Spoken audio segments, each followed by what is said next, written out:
cas, Jean de Glignasti, merci d'avoir accepté notre invitation. Vous êtes ancien ambassadeur de France en Russie, vous êtes également directeur de recherche à l'IRIS. Alors, comment parler de paix sans la Russie? Est-ce une erreur de ne pas avoir invité Vladimir Poutine? Alors, ça dépend évidemment de ce que l'Ukraine voulait faire de ce sommet.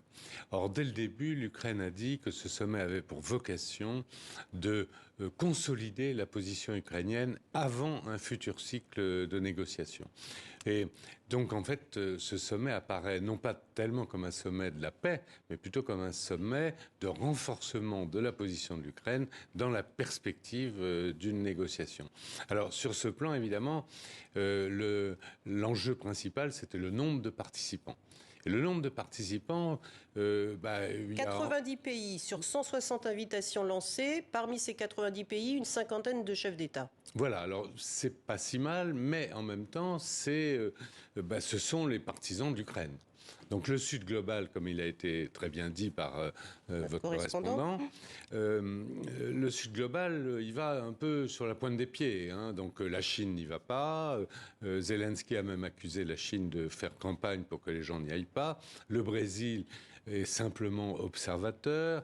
L'Arabie saoudite aussi, je crois. Et disons les pays qui comptent, l'Inde va envoyer son ambassadeur à Moscou, si j'ai bien compris. Et il n'y a pas de Joe Biden, le président américain, qui était pourtant en Italie, pays voisin de la Suisse, pas plus tard qu'hier pour le G7.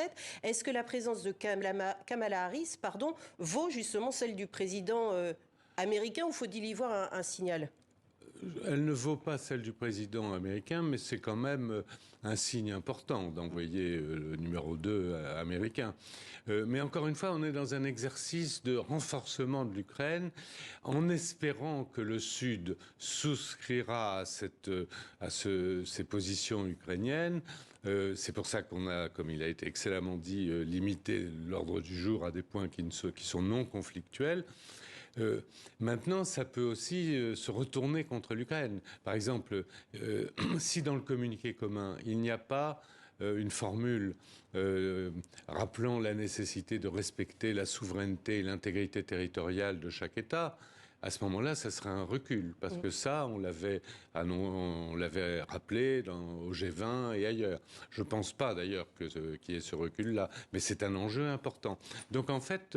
c'est quoi? C'est une énième conférence des alliés de Kiev, en fait, finalement? Eh bien, avec une tentative peut-être d'élargir les alliances sur des points secondaires, mais c'est déjà ça, vers les pays du Sud. Alors des points secondaires, vous dites, parce qu'effectivement, il y a 3 thèmes.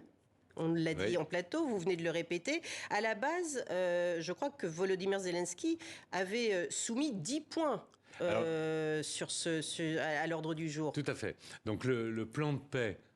plan de paix, c'était pas vraiment un plan de paix d'ailleurs, parce que c'était un début de guerre en fait. Hein. C'était, j'allais dire, en cas de victoire totale, le plan de paix de Zelensky comportait le fait d'attraire Poutine devant les tribunaux, des compensations financières, l'évacuation totale évidemment de la Russie des territoires occupés, tout ça. Donc c'était en fait un paquet de victoires, si je puis dire. Hein. Donc là on reste donc sur le nucléaire, la sécurité alimentaire, autour de l'approvisionnement de la liberté de naviguer, la question humanitaire des prisonniers de guerre, c'est des points importants certes, mais c'est pas les points essentiels. Voilà, mais c'est des points qui sont susceptibles de rallier un consensus. Oui. Parce que les céréales, les pays du Sud en ont besoin, la sécurité nucléaire, c'est vraiment... tout le monde est d'accord là-dessus, et les échanges de prisonniers, ça paraît du bon sens. Donc en fait, je dis pas c'est un coup pour rien, mais disons ça conforte un peu l'Ukraine. Alors il faut voir que le moment actuel s'y prêtait peu, parce que le sort des armes n'est pas tranché, les Russes espèrent encore percer, les Ukrainiens espèrent tenir en attendant que l'aide internationale vienne renforcer ses troupes. Donc on est encore dans un moment un peu en suspens où personne ne sait, tout le monde espère faire plus sur le terrain, et donc le sort des armes n'est pas tranché. Sachant que Vladimir Poutine a déclaré également que seule une capitulation de l'Ukraine pouvait être une condition à des pourparlers. Alors il n'a pas dit le mot capitulation. Ah bon, excusez-moi. Si j'ai bien compris, mais en fait il a posé des conditions qui reviennent un peu à ça, c'est-à-dire il demande même à l'Ukraine de de reconnaître comme russes des territoires dans les 4 oblasts, les 4 régions que la Russie a annexées. La partie que l'armée russe ne contrôle pas, il a invité l'Ukraine à lui rendre. Oui. Plus la neutralité, ça c'est une demande constante. Ils ont retiré aussi son adhésion à l'OTAN. C'est ça, c'est la neutralité, c'est-à-dire pas de l'Ukraine dans l'OTAN. Ça, c'est une demande constante des Russes depuis des dizaines d'années. Vous qui êtes ancien ambassadeur de France en Russie, est-ce que vous estimez que la Suisse est dans son rôle de pays neutre en organisant un tel sommet à la demande, rappelons-le, de Volodymyr Zelensky? La Suisse est tout à fait dans son rôle.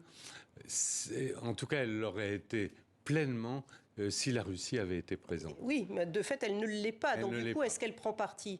Eh bien, ça risque de revenir à ça un petit peu. Merci beaucoup, Jean de Glanassi, d'avoir été avec nous en plateau. Et j'en profite pour mentionner à nos téléspectateurs votre tout dernier livre sorti il y a quelques semaines à peine, France, une diplomatie déboussolée, aux éditions L'Inventaire. Merci beaucoup d'avoir été avec nous.